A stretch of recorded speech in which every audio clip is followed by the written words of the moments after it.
Okay, the burdens of power. The king of the elves strode swift to his throne. The rebellion quelled, the domain still his own. There he stood on the dais, his regime to enforce with what he'd learned on a management training course. Fellow elves, he smiled and held up a hand. The room was still stately, its appointment still grand, all the pomp of the elvish in this throne room ingrained, but consultants said the common touch must be maintained, and fellow elves was intended to level the field outside, steam the corpses where insurgents had yielded their cause to the forces the monarch had hired, dwarf mercenaries from the kingdom of Dwanak Ufayed. Yeah?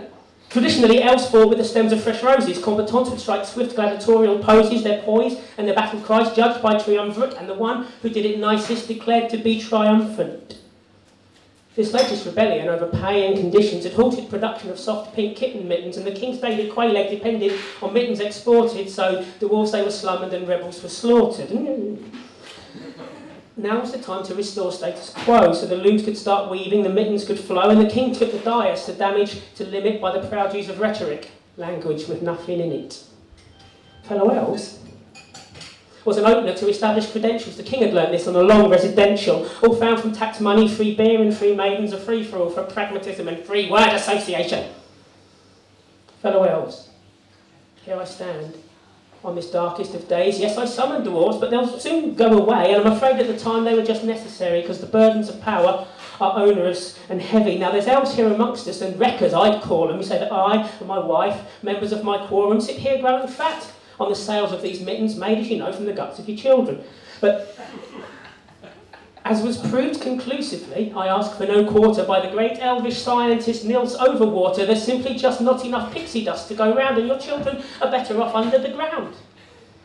So your kids need to die. I've got two of my own, but it's counterproductive to cry and to moan and to ululate, holler, howl, keen scream, be morose. If the kids have to die, let them be of some use. These mittens we make, they're known across the world, none softer, none finer, gut fleece softly curled. Our glory, elves' glory. Fellow elves, don't be churlish. The best footwear for young cats is defiantly elvish. And so, do you want that your kids died in vain? These complainers will say, oh, they won't come again, that a life is a life, once it's gone, lost forever, but you're young, and you're vigorous. Go have another.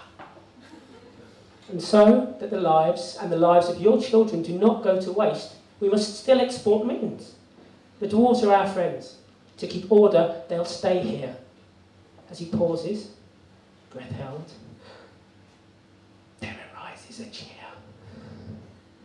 It's in this way the cunts who would sell education, ensure passive compliance from the knowledge-starved nation, ensure the lessons of history go unlearnt, so repeated, thanks to rhetoric, lies and cant. Rhetoric reheated. Watch history repeat, thanks to lessons unlearnt, as the killing fields swell and the corpses are burnt.